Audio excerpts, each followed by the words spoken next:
Bonjour à tous, mon nom est François Letarte. Bienvenue sur ma chaîne JDR D30, une chaîne consacrée aux jeux de rôle sur table avec une vie drôle. Ça écoute, j'ai le goût de vous partager de quoi.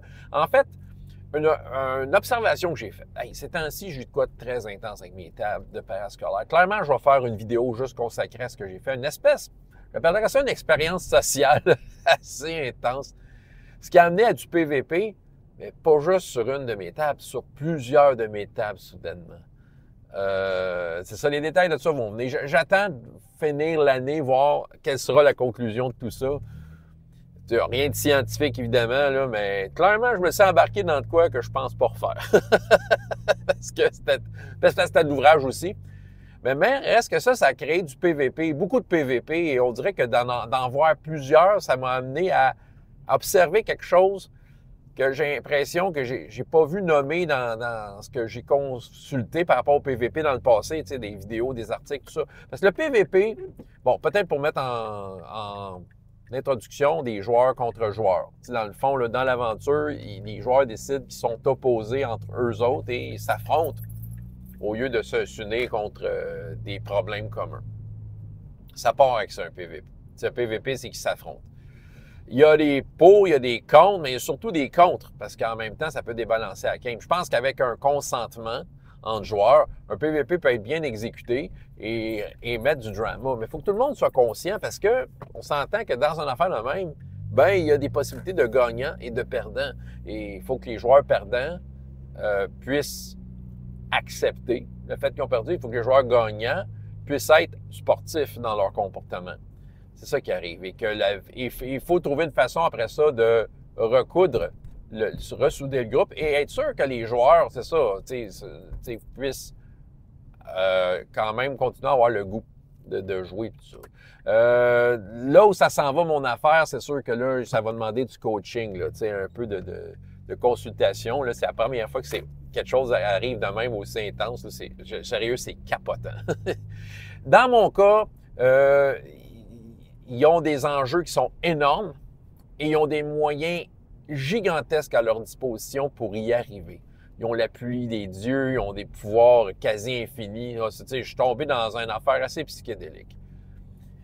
Et tout le monde a de quoi gagner et à vraiment perdre, peu importe ce qui arrive. Je pensais jamais m'arriver là. Bon, OK. Là, trêve d'introduction. C'est quoi le problème que j'ai vu, là? Dans un PVP, c'est que si tu prends des joueurs qui connaissent mieux le jeu, ben ils ont plus de chances de gagner un PVP. Et c'est pas à armes égales. C'est ça qui arrive. Parce que là, moi, dans mon échantillonnage que j'ai, je fais du parascolaire, tu sais, tu as de tout. Tu as des joueurs qui ont eux-mêmes les livres de Chroniques oubliées à la maison puis qui les ont lus. Puis qui sont très, très investis. D'habitude, ça vient avec. Ils ont lu le livre, puis clairement, ils arrivent au jeu, ils sont investis, ils ont fait leur devoir. Quand il y a des joueurs qui m'arrivent au début de game, la game n'a même pas commencé, tu vois clairement qu'ils ont fait leur devoir. Hey, je peux-tu faire ça avec mon plaisir? Puis clairement, ils ont étudié leur truc. Ils m'envoient des questions, tu sais. Mais c'est pas le cas de tout le monde. Il y a du monde qui sont plus casual, puis ils ont envie de profiter du moment. Mais là, c'est ça, eux autres, ceux qui font juste profiter du moment, ils vont se faire écraser par ceux qui connaissent le jeu. Et ça, vous voyez, c'est un problème que peut-être que j'ai juste passé tout droit quand que je l'ai vu mentionner, mais c'est ça, je pense que c'est un problème dans le PVP. J'ai une situation cette semaine-là où il y a sur les peut-être 8 joueurs, sur une table de 8, il y en a 2 qui sont vraiment comme au courant du jeu, ça donne qu'ils sont du même côté. Ça veut dire que ceux qui sont qui font partie des opposants, ben ils se feront pas bien aider par ceux qui connaissent ça. Et pourtant, tu sais, dans le fond, c'est ça, quand il n'y a pas de joueur contre joueur, JCJ, hein, on met ça dans notre français de jeu de rôle. Moi, c'est pas bien le JCJ. Je pense que je vais dire ça juste pour troller le monde. En tout cas, bref, JCJ, ou en tout cas, peu importe, ouais. OK, là, je suis dans la nomination du français. Je reviens à mon affaire.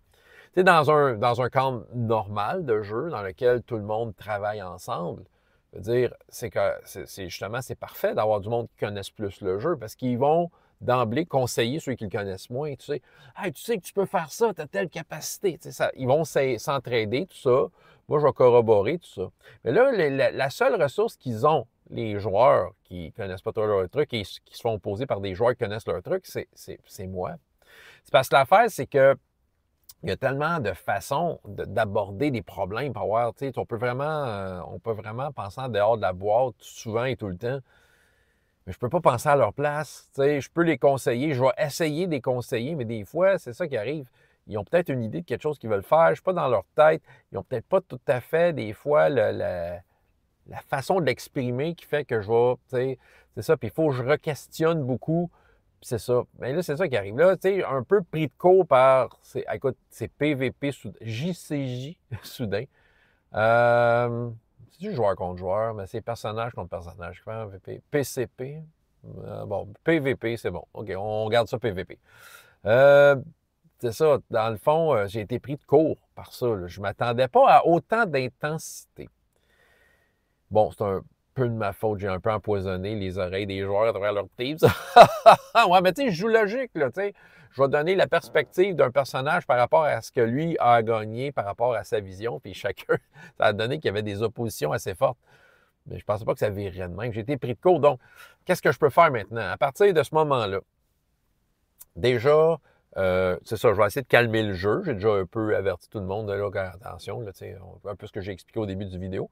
Mais en même temps, je vais comme rappeler ça de vocalement, là, en faisant mon petit speech de début de game, dire OK, on est dans un tel mode, puis le but, c'est de pas. Excusez. Le but, excusez, c'est parce que j'ai vu quelqu'un que je connais. C'est mon neveu. Il est facteur. Vous allez le voir peut-être passer. Fait que bon. Fait que là, dans le fond, j'ai vu. C'est ça. Fait que je vais calmer le jeu en partant de la game. Puis, de quelle façon je peux les aider, là? Je peux peut-être leur donner comme peut-être je peux peut-être mieux les conseiller. Je peux les inviter à poser beaucoup de questions. Et peut-être prendre un peu plus de temps qu'eux autres pour évaluer le pour et le contre, pour être sûr qu'ils fassent des bons choix. Tu sais, les joueurs n'ont pas la même connaissance du jeu. Les personnages dans le monde imaginaire connaissent leur shit. Tu sais, c'est ça qui arrive. Le joueur n'est pas capable d'actionner comme le potentiel du personnage dans son ensemble. Ce qui fait que c'est ça. Je vais probablement prendre le temps de dire, OK, eux autres, étant donné qu'ils sont isolés dans peut-être leur ignorance de certains aspects du jeu, je vais prendre le temps de les questionner, puis de ne pas statuer sur des mauvaises décisions. Parce que c'est ça qui arrive. Il y a certains moves qu'ils ont fait, puis que ça n'a comme rien donné. Puis là, c'est ça. Mais avec du recul, je dis, OK, ils ont perdu du temps là-dessus. Ils ont perdu des points parce que ceux qui connaissent le jeu, là, ils ont fait des avancées. À chaque tour, ils faisaient de quoi? C'était efficace, ils savaient ce qu'ils voulaient faire. Puis c'était pour contrer des affaires. Puis même, il y a une des joueuses qui connaît beaucoup le jeu. Elle a déjà collé sa shot pour la prochaine séance. Moi, je vais faire ça en partant. Puis c'était comme, OK, puis c'est fort là, ce qu'elle va faire. Fait que là, tu sais, le but, c'est que tout le monde se sente compétent et, tu sais, dans n'importe quelle scène. Et là, ici, théoriquement, les personnages ont des grandes capacités, mais les joueurs, c'est ça. OK, fait que, tu sais, je pense que je vais comme statuer que je vais prendre plus le temps des conseillers. Je vais peut-être être plus de leur bord, en fait. Il faut que je sois un arbitre neutre. Mais en même temps, je veux dire, il n'y a pas de mal à les informer sur de quoi qui auraient pu savoir par eux-mêmes. C'est ça. Tu peux faire ça, ça, ça. Parce que, tu sais, un meneur de jeu, ça peut être un bon conseiller, là. C'est ça. Il faut quand même que je reste un arbitre neutre parce que les enjeux sont énormes. Hey, les enjeux là, sont au point que mon livre d'RPGS, là, je pourrais tout le réécrire après, là, dépendant de ce qui va se passer. Là. Sérieux, je flippe la table avec ce que j'ai envoyé. Bon, je pense que ça pourrait être ça. Là, j'essaie de penser dans l'autre groupe, ceux qui connaissent bien le jeu, ils sont opposés quand même. Ils sont quand même opposés. T'sais. Fait que, tu sais, au moins, dans les deux camps, il y a du monde qui peuvent se proposer. Ça ne m'empêche pas d'être bon conseiller parce que les enjeux sont grands, les conséquences seront énormes. C'est vraiment, OK, c'est du niveau épique. Je pensais pas, mais c'est ça. Mais c'est ça. Fait que là, dans le fond, au final, la vidéo, qu'est-ce qu'elle raconte, c'est un des problèmes que j'ai vu dans un joueur contre joueur, c'est qu'en fait, les joueurs qui connaissent le jeu ont plus de chances de gagner un affrontement si on laisse ça à main. Si on est un arbitre neutre, puis qu'on ne se mêle pas des décisions des joueurs, qui nous disent ce qu'ils font, puis qu'on leur donne le résultat de leur action, mais si tu prends un joueur qui connaît moins le jeu, lui, il va essayer des affaires, mais il ne sera pas efficace. Il faut les aider à être efficaces, finalement. Il faut qu'un joueur contre joueur, il faut que ce soit à armes égales d'une certaine façon. On ne peut pas contourner les chiffres sur la feuille. Si quelqu'un a des meilleurs chiffres que l'autre, soit. Mais il y a des fois que même ceux qui ont moins de chiffres ont peut-être le petit tasse dans leur manche pour comme leur donner un avantage. Ils ont fait des super, je pense à ça là, dans mon exemple, le groupe qui était désavantagé, ont quand même fait des super bons moves. Mais ils ont perdu du temps sur d'autres moves. Là, fait que c'est ça. Ça reste que, je m'imagine le film, c'est ça. À la conclusion de ça, quand tout le monde aura fait la paix, je vais leur dire « Hey, vous avez vécu de quoi d'assez incroyable. » Mais c'est ça. Fait que le joueur contre joueur, personnage contre personnage, PVP, finalement, c'est ça. Fait qu'il faut surveiller ça. Si ça arrive, il faut surveiller si dans les deux camps, les gens sont bien en contrôle de ce qu'ils possèdent pour être sûr que c'est un peu à armes égales. C'est ça. Tout ça pour dire ça, 11 minutes pour dire ça. Pas grave. J'ai raconté plein d'affaires, le fun. J'avais eu du fun. Hein? François Letard, JDR des 30, et jusqu'à la prochaine fois. Il y a autant de plaisir dans la vie que dans les jeux. Au revoir.